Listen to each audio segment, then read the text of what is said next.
Joe, will you give us your name and address for the record? Yes, my name is Eric Gaines, and my address is 1445 Railroad Street. All right, Mr. Gaines, you got a presentation for us, or do you have the floor? Yes, thank you. Good afternoon, Mayor and Commissioners. My name is Eric Gaines, and I reside at 1445 Railroad Street. Thank you for the opportunity to come before you today. I'd like to begin by sharing a little about myself. I'm a 13-year Army veteran who made the decision to separate from the military last year in order to further develop my business and serve as a change agent within the community. Although I was born and raised in Atlanta, I have deep roots in Augusta. My grandparents lived at what was formerly 18 Nicholas Street, and I spent many of my childhood summers here. This part of Augusta holds a special place in my heart. I remember the community well, and it wasn't luxurious, but residents took pride in their homes and yards, maintaining them as best they could. I've owned property on Railroad Street now for over 5 years now. Unfortunately, this street has long suffered from neglect that has become a known area for illegal dumping, surrounded by vacant lots and widespread disinvestment. I want to change that narrative. That's why I've made the decision to build my primary residence on Railroad Street, with the hope that my investment will spark further improvement and demonstrate that this community is worth caring for. Despite the progress we've made, the road remains in desperate need of attention. I've been working alongside Pastor Reverend Walker Jordan of Jordan Grove Baptist Church, and along with some of his members as well that are here in the audience, to bring awareness to this issue. Commissioner Scott and Pulliam have been instrumental in helping us get some work done, and I appreciate their support. But there's still so much more to do. The road conditions on Railroad Street are hazardous. It is already a narrow, winding road, and ongoing deterioration has made it unsafe for regular use. Church goers and residents alike struggle to travel the road. Emergency access is a serious concern. Jersey barriers block the way for the fire trucks and ambulance, and in the event of life-threatening emergency, first responders may not be able to reach us. And those are the Jersey barriers that I'm talking about. If you look on the other side, the road itself is crumbling. And you think about the amount of pressure of vehicles traveling down this road, and especially a service vehicle, what could potentially end up happening? It'd be a landslide. And so I want to further talk about that. Additionally, there's also low-hanging wires and storm debris obstructing the road even further. This is a matter of public safety and basic infrastructure. The families who live on this street deserve the same timely and dedicated city services that are provided to other neighborhoods in Augusta. I've included several photos that show the current condition of the street, and I would greatly appreciate the opportunity to host the mayor and commissioners for a walkthrough so you can see firsthand what residents are dealing with. We often talk about the need for more rooftops in the downtown area to support economic development and attract amenities like a grocery store. But those goals can be achieved without also investing in the infrastructure that supports our neighborhoods. I'm using my own funds to develop this home here because I believe in the potential of this community, but we need help. The continued presence of overgrown lots, many of which have yet to have been cut this year, only fuels the perception that this area doesn't matter and invites more dumping. I'm committed to doing my part to help revitalize Railroad Street. I hope the city of Augusta will join me in the commitment by addressing these long-standing infrastructure and maintenance issues with the urgency they deserve. And so in closing, I'm asking, can I get the members here on this commission, along with the mayor, to join me within 30 days to walk this street so we can see what's actually going on here? Thank you. Thank you, Ms. Gaines, and I certainly appreciate your investing in Augusta-Richmond County in terms of building your home here in Augusta-Richmond County. We do have Commissioner Pulliam from the second. She's in the queue. Commissioner Pulliam. Thank you, Mr. Chairman. Thank you so much, Mr. Gaines, for this presentation. It is greatly appreciated. We've talked on several occasions, and I share your exact sentiments. So much so that myself and Director Malik, could you please come up for me, please? Director Malik. Sorry.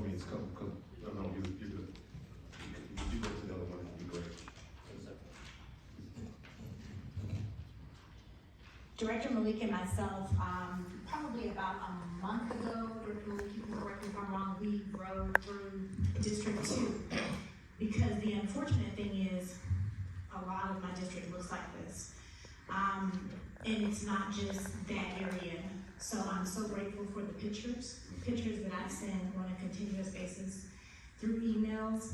And I also appreciate the dedication to both our engineering director as well as our utilities director in finding solutions. And so, Dr. Malik, as we rode this area, what were some of the solutions or things that you said that we could potentially work on? Yes, so good afternoon.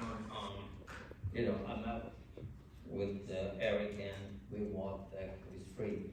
So there's two parts to this. And also, I wanted to make it clear that the Jersey area, to my knowledge, and the staff who've been with engineering over 30 years, been there even before consolidation. It's nothing new. They've been there from day one, and it's a one-way street, so it should not be used for us. It is a narrow street. I just wanted to give you some background on that. So there are two parts. One is just the routine maintenance, like cutting the vegetation, getting the dirt. There's dirt built up around the curb, all that thing. So that already taken care of. Really, we already took a lot of stuff. There's some recent dirt coming. He may not agree with me, but it's coming really from the lot. He's doing the construction. As far as the road improvements go, the edge of the road drops 10 to 15 feet. It's adjacent to the railroad yard. That's what I think the name maybe came from, Railroad Street. So over time, that edge begins to destabilize and fail, and that's what probably the barrier was put there for the safety of the vehicles. So right now, the plan which I discussed with Commissioner William and actually responded back on May 29. Again, the two parts. The maintenance we already took care of. Then we may have to add, a little bit curving at the side. But the actual road improvement is gonna take a project. And, that's what, it's a capital project. So we're gonna, engineering will start that project, start of the year on that. And in my opinion, we need to shift the road maybe other 10, 15 feet to other sides to have a safe edge on the railroad side. And then, we create a protection that we're still gonna keep it along the street. So that's the kind of long-term plan, how the road should be improved. I think there are some signs, they need to be established. So the traffic, our sign team is working on that. And we will get that time to make sure, the people who are coming on the road have a clear understanding that it is a one-way street. It's not like a two-way. So that's really, engineering is already actually really working on it, and the same plan I discussed with them on the side, so that's where we are. You still have the floor, Commissioner Fuller.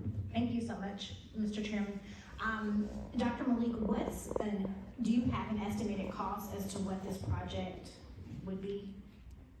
No, not at the moment. We have to basically start with the right of acquisition because the road needs to be really shifted. Otherwise, it's gonna take building, the reinforced concrete retaining wall on the railroad side, and that's will be, even the wall itself maybe million plus on that. It's better, and most of the land are parcel undeveloped, so it's cheaper to get another 10, 12 feet on the other side and shift the road. And then, we can create safety barrier on the railroad side. So. Actually going in to get the estimate on what this project, would that all be done in-house, or is this something that you have to source out?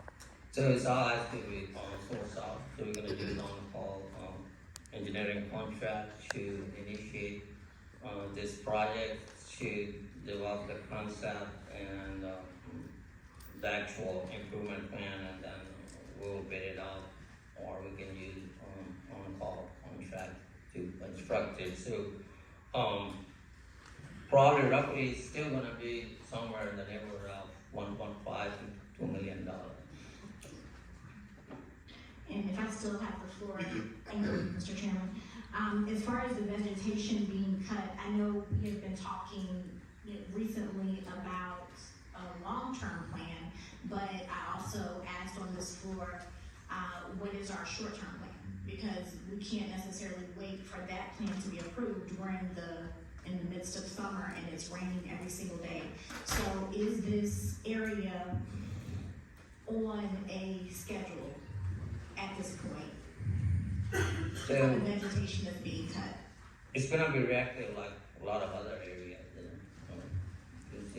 know. Like, because, you know, we use inmate forces and there's some, so it's gonna be inmate force to work on, and depending on the crews we have is variable numbers. It goes from 3 to 5 nowadays, you know, all that, so, because, you know, for me to give this body schedule and not have an inmate crews is kind of very difficult, you know, to commit to something which I know is gonna vary. So, Mr. Chairman, may I please direct Yes. my next question to the administrator? Yes. Administrator Allen, if you could, and I know we had this discussion before, I'm not sure if it was last week or the week before that, but if you could get with engineering as well as any outside vendors that we use, cutting crews, because we do need a schedule now. We're looking at the pictures, but this is literally almost my entire district. So if I just went through today and did a video tour of my district, this is what it looks like. And so I can't wait for September, October, November, when the grass starts dying.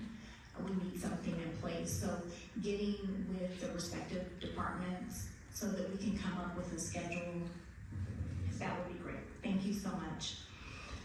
As it pertains to the flooding, this is my last question, Mr. Chairman. Thank you so much. As it pertains to the flooding, as we start working on the project, the road project, will that also start to address the flooding in that area, Dr. Malik? The flooding was, really was a localized ponding, because there was the debris built up and the road was not draining, so we already cleaned that area and established the flow towards, there's strong trap there, you know, that's what about it need to go. And as I said, you know, we're also looking at adding small curbing around that's gonna be done under maintenance, children facility, you know, all that, so. So we can actually see that coming before the proposed project, is that what you're saying? Yes, ma'am, and we already took care of that, really, you know, some of the fresh sediment is fresh sediment coming off the road, from other property and all those things, so, yeah. Okay, and very last question, the wire, the tree that Mr. Gaines described that was leaning on the wire, have calls been made to address that? Yeah, so our utility engineer, is, looking into that and coordinating, it seemed like, that is the communication wire or something, so he's working with that, yeah. Okay, all right, thank you very much, thank you, Mr. Chairman. You're very welcome. Before I go to the next person, Dr. Malik, this picture that I'm seeing here with the flooding there, are you saying that you've already, did a short-term fix in terms of a flow where that water can go without it flooding at this point? Yes, there was a localized, ponding there because, there was, debris built up, in front of the storm drain or the structure, so we have to remove all that to get the water into that structure. So you have to, but you haven't. We already done it. You already did. So it rained last night, did you see the flooding on the? I just took these pictures. You click on, there's a couple more slides showing the actual, I think I saw they put some boulders down in the drain, but there's a couple more pictures on there, that actually depicts, exactly that, where that portion where the water is running off is coming down into the railroad tracks, but it has no way but to pool down at the bottom area, so I'm not sure. So it's not draining into anywhere?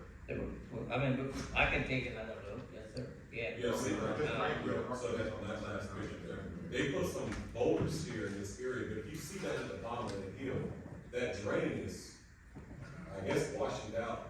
That was a problem in that bank right there, but, It's gone. I mean, this whole street has been like this, like he said, for 30+ years, and again, Jordan Grove Baptist Church was here long before I have, and the previous pastor's been trying to get this, fixed, but nobody's done anything, so. First of all, that drain needs to be cleaned out immediately. School District 9, Commissioner Scott.